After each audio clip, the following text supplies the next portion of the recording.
Dobrý večer, dámy a pánové. Já jsem moc ráda, že vás můžeme přivítat už na druhém cyklu přednášek v rámci projektu Transatlantic Kafka.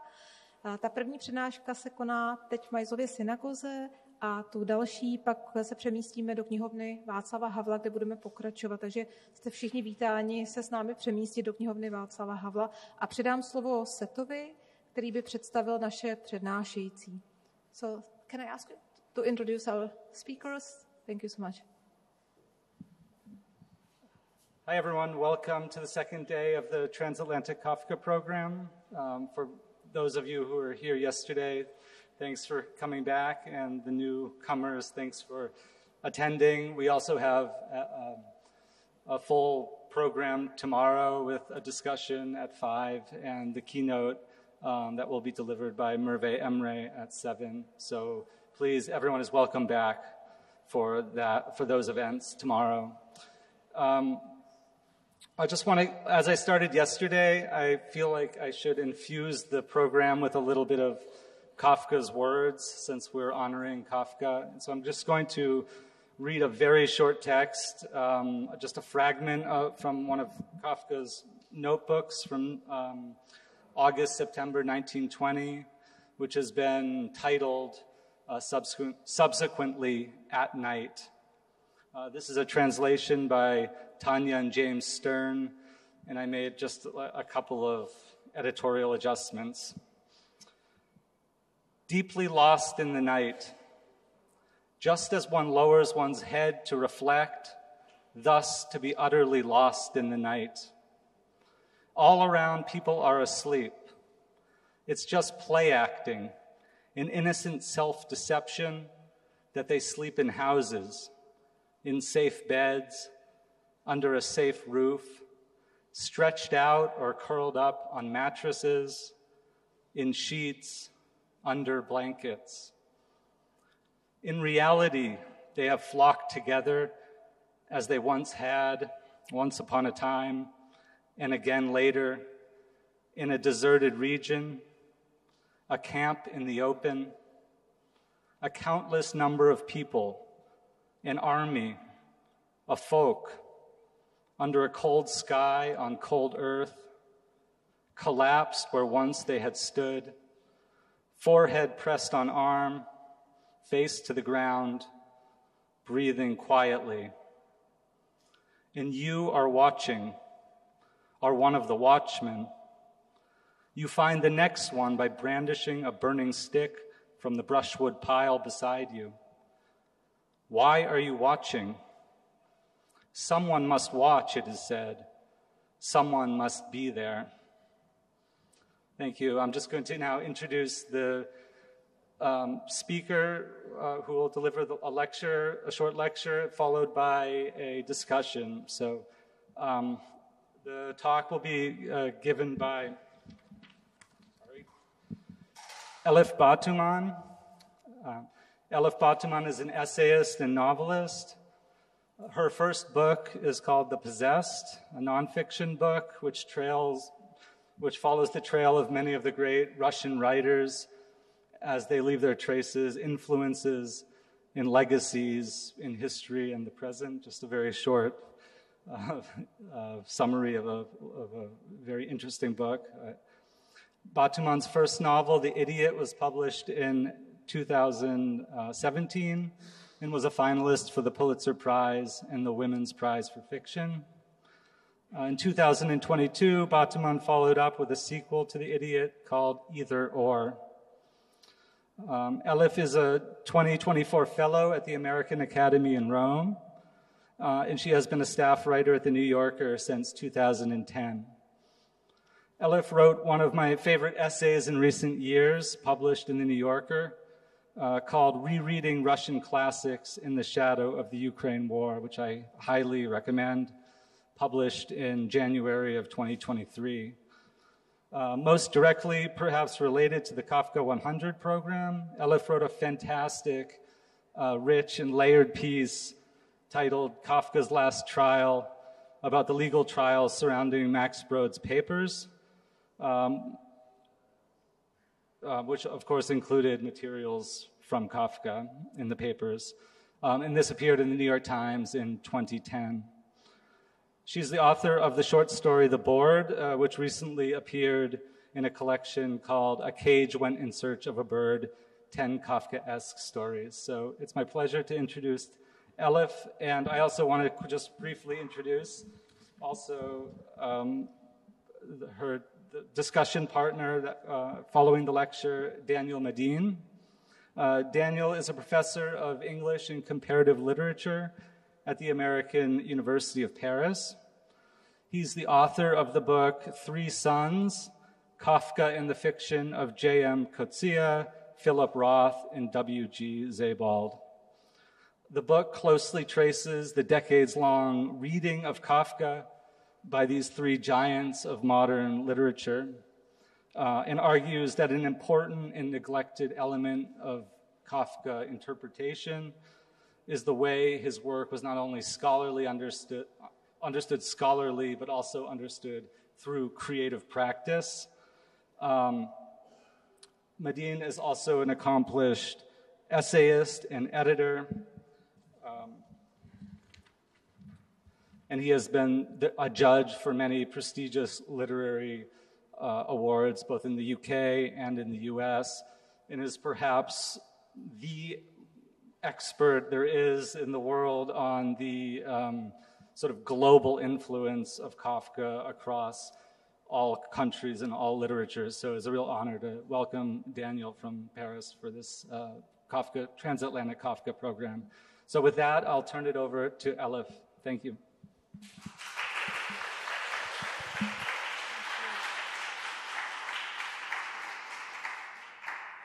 Thank you so much for that introduction. I'm so excited to be here.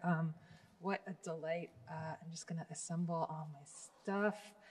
Okay, I think this is going to stay on the table. All right. I come to you as a lover, not an expert. I am a writer, these days mostly a novelist, and I wanted to start by talking about an encounter that I had with Kafka and Brod many years ago when I was a journalist that has stayed with me. This is something that Seth just mentioned. So in 2010, I got a very unexpected call from the New York Times to go to Israel to report about the Max Brod papers situation.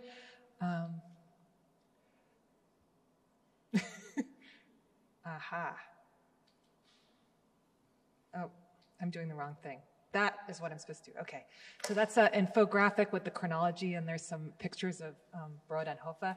So I won't go too much over the situation, but as everyone knows, Kafka dies in 1924, leaving Max Brod as the executor, telling him to burn everything. Brod does not burn anything and starts editing and publishing the works. In 1939, Brod flees Nazi-occupied Czechoslovakia, ends up in Tel Aviv. There he meets Esther Hoffa, who becomes his secretary, and she eventually has an office in Brod's apartment, and Brod takes vacations with her and her husband, and they have this very close relationship. And when Brod dies in 1958, he leaves Esther Hoffa the papers. When Esther dies in 2007, she leaves the papers to her daughters, at which point the National Library of Israel challenges the legality of the bequest.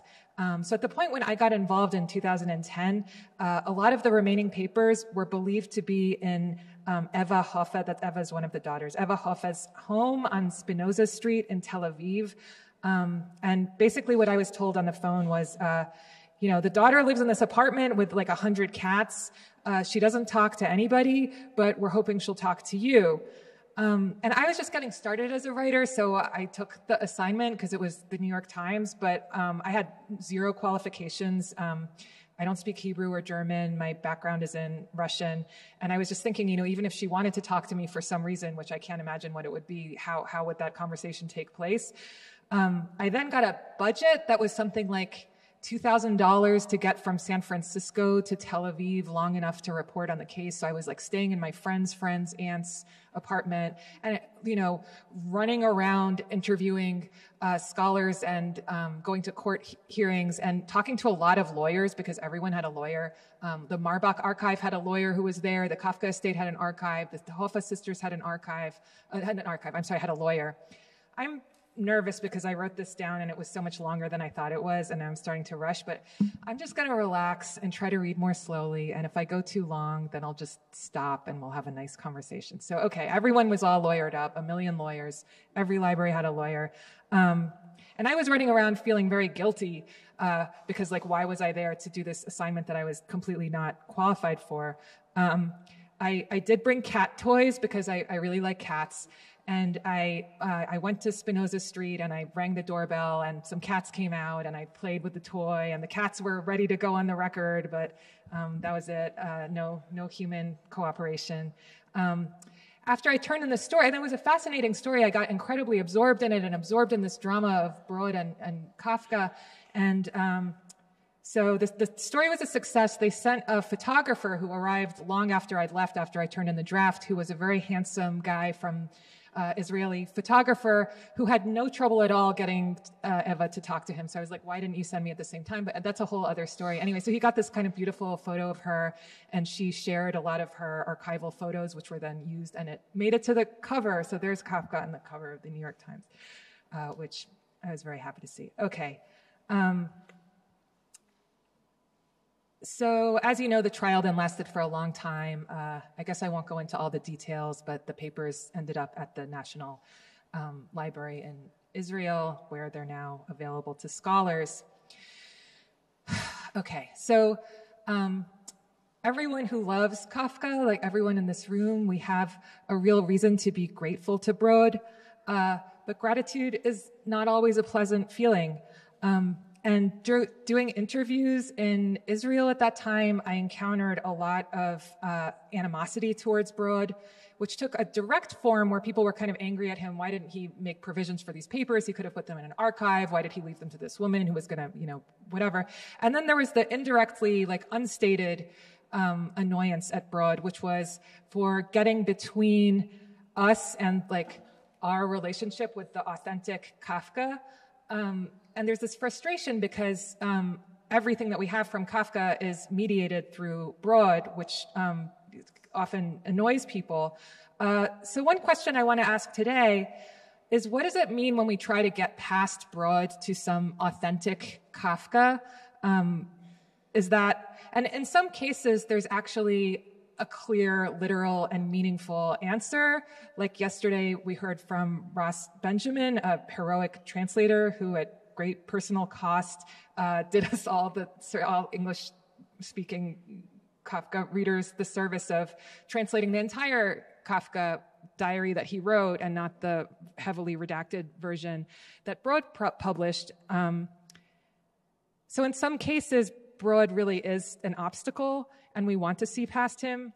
But at the same time, I just wanted to remind us that where literary criticism is still a product of various romantic ideals about, we have a model of authorship that's very individual-oriented.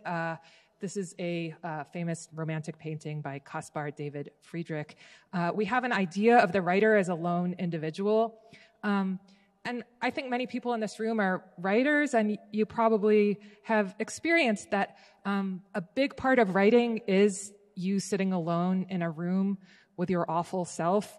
But that's not everything. That's not the only part. It wasn't the only part for Kafka. If that was the only part, books wouldn't get written. Books are a product of interiority and communication. And there's kind of a wonderful quote from Brod's biography of Kafka. Two opposite tendencies fought for supremacy in Kafka: the longing for loneliness and the will to be sociable, which I think is very astute, both about Kafka in particular and about just the project of literary creation. This is something that I think comes across very clearly in Proust, which is that a book is always a product of solitude and darkness, and a novel, is always co-authored by other people, by people outside of ourselves. And in this sense, every novel is a collaboration. When I was discussing the subject of this talk with Merve Emre, she directed my attention to the existence of a Kafka miniseries, and within like 30 seconds had sent me a screener. And I just wanted to show that this is a famous quote that from listening to you, you'd think that there's no hope at all sometimes. That's Max Brod talking to Kafka. They're traveling in Italy, and Max Brod has just bought this, kind of fetching new hat. And you know what Kafka's going to say next, right? He said, there's hope, but not for us. And that's a line that we encounter as just sort of a monologic statement from Kafka, but it actually appears in Brod's biography. And there's a way that this TV, with all of its clunky kind of artificial apparatus, they have to dramatize everything and turn everything into a conversation where someone's buying a hat and someone's in Italy. But it's actually restoring a kind of dialogic reality to this, which we tend to erase in our minds because of our sinister romantic ideologies. So today I want to think about the Kafka-Brod relationship as a collaboration. I don't mean this in like a radical or polemical sense. I don't mean it's an equal collaboration or it's only a collaboration, just that it's also a collaboration. And, what do we get when we look at Brod? Not only as an obstacle, but also as sort of a constitutive part of the Kafka that we're looking at. Okay. So one of the big dialogues between Brod and Kafka where they don't have the same view is, of course, with regard to Zionism, and even more broadly than that, about religious interpretations of Kafka's work. And this is from the beginning. Brod is determined to see Kafka primarily as a religious or moral thinker and only secondarily as an artist. That's just not what he's as interested in. In 1912, Brod himself becomes a sort of committed Zionist through the influence of Martin Buber. And that's also the year that he arranges the publication of Kafka's first book, and then he writes a review of that book. And I'm just going to read some of that review. How much absoluteness and sweet energy emanates from these few short prose pieces. It is the love of the divine, of the absolute, that comes through in every line. Not a single word is squandered in this fundamental morality. So doesn't really conform to what we would call like the consensus reception of Kafka. It's sort of niche and quite sort of sentimental. We know that Kafka found it embarrassing. He wrote a letter to Felice Bauer at that time saying he wanted to climb into a hole. And this tendency of Brod to, produce these over-the-top kind of saintly interpretations only gets stronger over the years. 4 years after Kafka's death, Brod publishes a novel called The Enchanted Kingdom of Love, which includes a character based on Kafka. This character is called Richard Garta, who's described as a modern-day saint, and he's a fervent Zionist. In the book, he ends up in Palestine. And later, when Brod Brod talks about writing that novel in order to keep Kafka alive, that he felt Kafka's presence with him constantly, he knew what he would say about everything, and he wanted to live in that space, so he wrote this book.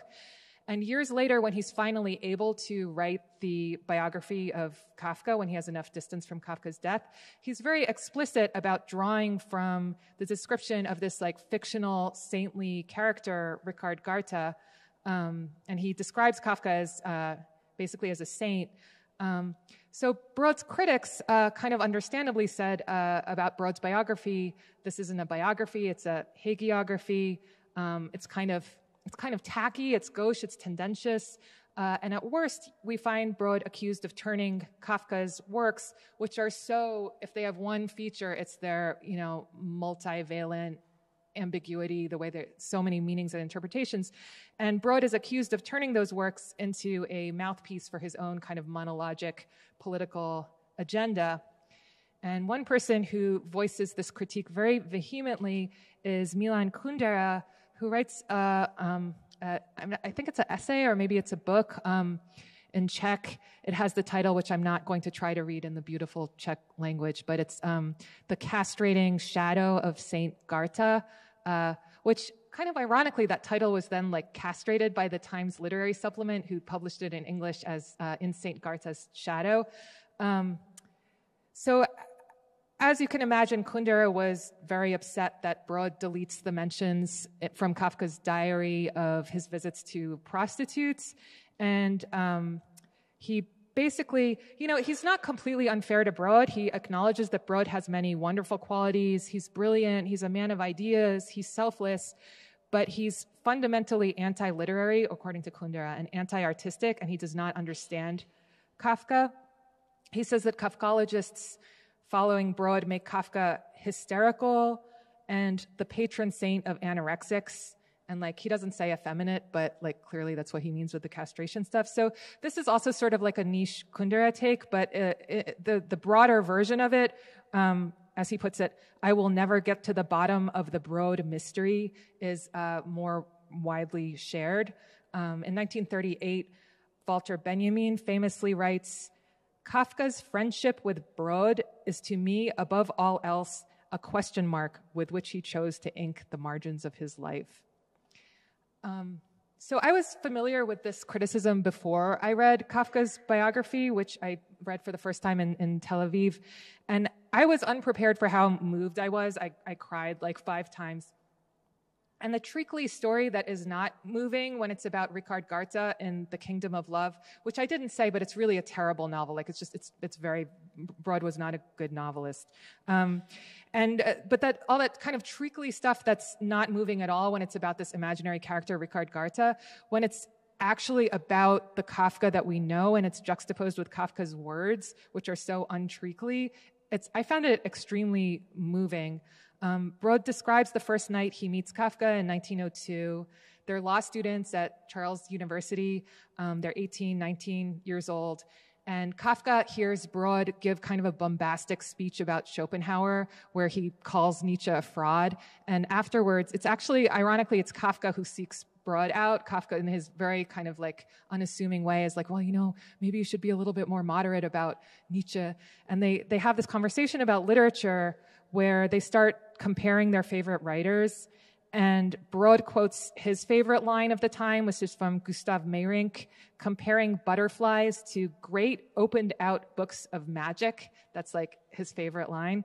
And Kafka looks very serious, and then he quotes his favorite phrase, which is from Hofmannsthal, the smell of damp flags in a hall. And he just says that phrase, and then he falls into this mysterious silence. And Brod remembers this moment for the rest of his life, and he remembers the building and the streets and the houses. So he understands right away that this is a very special person and that he needs to write down his every word. And, Kafka, many people do not meet a person like that. So a lot of the most famous Kafka lines come to us from Brod's biography. The one about "There's hope, but not for us." My head made an appointment with my lungs behind my back. All the hits are, not all the hits, of course, but a lot of the hits are there. At the same time, in Brod's biography, Brod does come across as very pushy. He's very open about how he kind of pressures and bullies Kafka and annoys him and is a pain in his. He's there's many times when he heartily wished me to the devil, as I read in his diaries. So he tells us that. My favorite part maybe is Brod reproduces many beautiful, tactful notes that Kafka writes in order to get out of meeting Brod himself, which are, they're hilarious. Here's my favorite one. My Max, I am in such a bad way that I think I can only get over it by not speaking to anyone for a week or as long as may be necessary. From the fact that you won't try to answer this postcard in any way, I shall see that you are fond of me. Your Franz. And I remember reading that and just understanding that everything we know, including the picture of Brod as this kind of gauche, pushy busybody who doesn't understand, who's embarrassing to Kafka, comes from Brod. One detail that I've always kind of liked is that when Brod publishes Kafka's complete works, the first 5 volumes with Schocken, and then the last 2 published here in Prague after the Nazis banned the publication in Germany. That last volume is Brod's biography of Kafka, and it's in the same binding, so it looks like a part of his work, which a lot of people I think find kind of rude, but I also find it just hilarious. This brings me to my next point, which is we know there are many different Kafkas, and I want to talk about funny Kafka. So we heard a little bit about him yesterday, but so it's Brod who describes in his biography how he and his friends laughed quite immoderately when Kafka read them the first chapter of the trial, and then Kafka starts laughing so hard that he can't finish what he's reading. And funny Kafka is very present throughout Kafka's work, and he's very much in conversation with Brod. It's a comic relationship. So there's this amazing quote from Walter Benjamin from 1939, from a letter to Gershon Sholem. Concerning his friendship with Brod, I think I am on the track of the truth when I say Kafka, as Laurel, felt the onerous obligation to seek out his Hardy, and that was Brod. And I just wanted to, I'm not saying that it's exactly a comedy, but then, what is exactly a comedy? Okay, I won't belabor that. I also wanted to read you a passage from Rainer Stach's biography of Kafka from Volume 1, The Early Years, which came out last because he was waiting for those papers for Brod's for the diary. He has just hilarious writing about Kafka and Brod on vacation. And as soon as I heard that the first episode of the Kafka miniseries was a Kafka-Brod buddy comedy, I knew that this train travel was going to be in it. And there it is. So what do we want to do? Do we want to do this, write a novel together about our trip? And as you can see, it's Brod who's saying that and Kafka who's sitting there a little bit skeptically or impassively or ambivalently, let's say. And Stach writes about this time when they're on a train in Italy. They're trying to get to Paris. They're hugely behind schedule, as usual, because Kafka is incapable of going anywhere on time or hurrying anything at all. So they're planning to not get out. They're planning to not get off the train before they get to France, but it's really hot, and they look out the window in Italy and they see Lake Maggiore, and they can't resist, and they get out of the train and spend 2 days swimming together in the lake. And there's this quote from Stach. Their relief was so palpable that they embraced while standing in the water, which must have looked quite odd, especially because of the difference in their heights. Because Kafka was very tall. So there's, and the train trip in Italy, which has this kind of Laurel and Hardy overtone, is the beginning of their project to write a novel together, initiated by Brod, Ricard and Samuel. This project is not a success, because as mentioned, Brod is not a good novelist. It's too many compromises for Kafka. They can't actually literally write a book together. But in a less literal sense, I want to suggest that they were collaborating all the time. That they actually both start keeping diaries at the same time in 1909. Stach speculates about whether Kafka got the idea from Brod, because Brod was the one who was always talking about his private life. There's actually a lot of examples of their kind of collaborative relationship that I'm going to skip. But I do want to mention one, which is in 1912, Brod drags Kafka to Leipzig to meet Kurt Wolff, who ends up publishing Kafka's first book. And Wolff later remembers that he's like, for my whole life, I'm never going to forget this image, which he describes as being sort of grotesque of Brod seemed like an impresario presenting the star he had discovered. So after that book comes out, Kafka goes on to write the story, A Report to the Academy, which is a first-person testimony addressed to a group of scientists by an ape who tells his harrowing life story, how he's kidnapped from Africa and tortured and brought on a ship to Europe in a cage. And over 5 years of grueling effort, he manages to attain human status, working his way up from the ability to smoke, drink schnapps, and speak to a career in the variety theater. And from there, he becomes sort of a scientific personage. But and the quote, which I love, is, with an effort which up till now has never been repeated, I managed to reach the cultural level of an average European, which I found really funny, partly because partly because it has been like that. Isn't that kind of like what we all do? I don't know. It's that universal and particular thing again anyway, so it's a completely devastating story, and it's a very funny story. And clearly Kafka wrote it as the ape who's paraded around with all of these different impresarios, and then finally he achieves some kind of independence. Kafka puts this story into his second book, which he dedicates to Brod. It's then published in 1919 by Kurt Wolff, who then later remembers that he always saw Brod as an impresario presenting his star.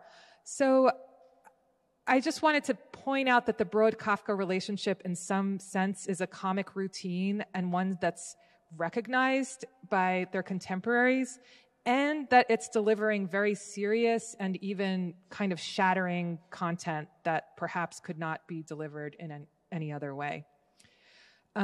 Moving to back to Brod's most contentious idea, which is Kafka as a Zionist saint. Okay, so Brod leaves for Palestine in 1939 in a state of unspeakable, really unimaginable grief with the Kafka papers in his suitcases.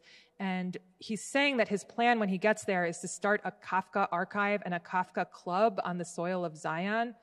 And this is a quote: "The Hitler era, the era of destruction, would then be followed by an age of infinite creation in the spirit of Kafka."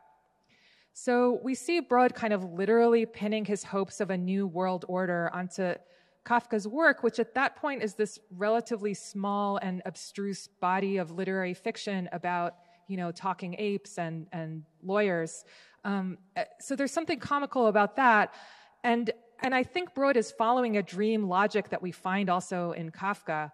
In America, Carl thinks that he can actually, he looks out his window and he sees some kind of like political gathering, and he thinks he can affect it in some way if he plays the piano in a certain way. And then we find this idea more clearly in Josephine the Mouse Singer. When the mouse folk are in a bad way politically or economically, it's her singing is what saves them, her little whistling song. So I guess what I'm saying is that Brod's idea about Kafka's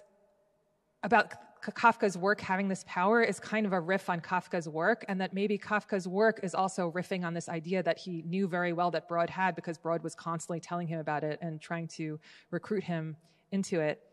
The next thing I wanted to say is about the coexistence of funny Kafka and political Kafka. We can see already that they're quite closely related. There's a very beautiful quote from Guattari and Deleuze in their book on Kafka.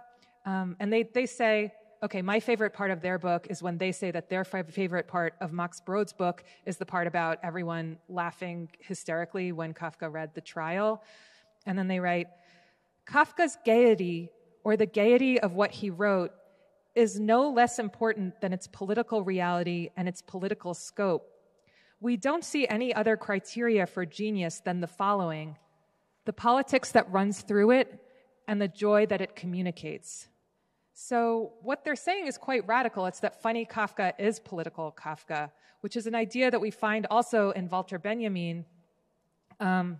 So the first comparison of Brod and Kafka to Laurel and Hardy in Benjamin is from 1934 for the notes for his essay on the 10th anniversary of Kafka's death, where he writes, he brings up Laurel and Hardy and also this other comic duo that I won't try to pronounce, but they're Danish and they become very popular in Pat and Patakon, I guess.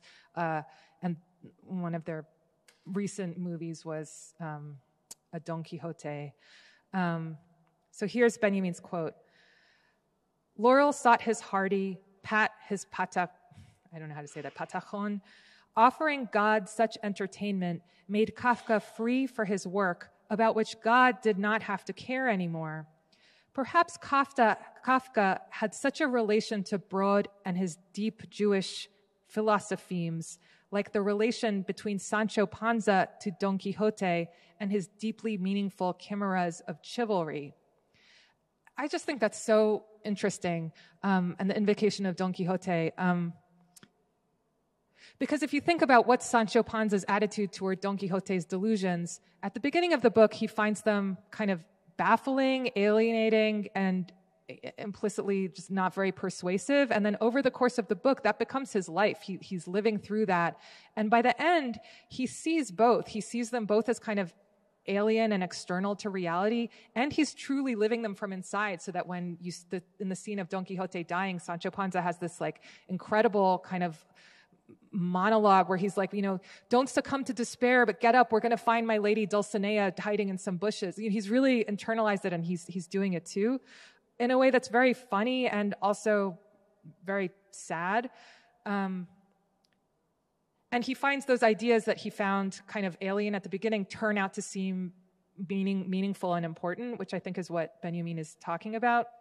So if we think of Kafka's defining feature as a kind of duality or ambiguity, maybe Brod's lack of ambiguity is the foil that lets Kafka express that or embody it. There's a famous letter to Brod where Kafka mentions fear of attracting the gods' attention as part of the reason why he doesn't publish his work. So, Brod doesn't mind seeking the attention. So Brod is kind of a lightning rod for Kafka in a way that I think is what that story is about. And if we turn back to the Zionism issue, it's something where it's an issue that Brod had a definitive relationship to, and Kafka was not able to have it. He could only have an ambivalent, ambiguous relationship to it. In 1922, Kafka compiles a list of things he has failed at: piano, languages, gardening, Zionism, and anti-Zionism. And there's kind of an incredible biographical detail, which is that it's the same year that Kafka starts experiencing symptoms of tuberculosis and gets this diagnosis. That's the year that he seriously starts studying Hebrew, where he said that he failed to learn languages. And his teacher, Pua Ben Tovim, who was quite young at that time, and she lived into the 90s, and she talked a lot about Kafka, and she talks mostly about his passion, about how he knew he was going to die, and he studied Hebrew like his life depended on it, and he wrote these vocabulary lists, and he would just go over them. There was just this intensity that she'd never seen before. He starts talking about moving to Palestine and becoming a waiter in a restaurant. So this is a possibility that he embraces unambiguously only when it becomes impossible, which sums up a lot with Kafka. And among the papers that are now newly available to scholars at least theoretically available, I guess, at the National Library in Israel, there's a lot of Kafka's Hebrew notebooks, including at least one composition that he wrote in Hebrew. So he reached a pretty advanced level, and it's clear that that would, like everything else, that would be something that Kafka would have and likely have an ambiguous feeling about, but it would also clearly mean a lot. I wanted to end with this thought about Kafka's testament letter from 1921. So one of this story made people a little bit crazy, and one scholar told me, she was like, this has to be off the record because I don't want to become the laughing stock, but like the more you read the stuff, the more you start to think that Brod actually wrote everything himself, and half of his writing was really conventional and half of it was really wild, and he was embarrassed, so he said, it's my friend who works in the insurance office who wrote it. And people would get these kinds. So anyway, one person I talked to drew this analogy between the testament letter of 1921, where Kafka says, burn everything I wrote, and another letter that Kafka also wrote in 1921, which is also quite famous. It's a letter to Robert Klopstock, where he's been reading Kierkegaard, and he talks about Abraham and Isaac, and he actually at one point compares Abraham to a waiter. He comes with the promptness of a waiter. And he sketches through these different mutually exclusive possibilities of Abraham's mental state and his sort of like socioeconomic state. And the analogy there is, what if Kafka, in the testament letter where he says, burn my writing, what if he's Abraham who's sacrificing his child, his creation, and he simultaneously knows and doesn't know when he leaves it to Brod that Brod is going to step in like the angel and prevent that sacrifice from taking place. Thank you. I'm going to stop there.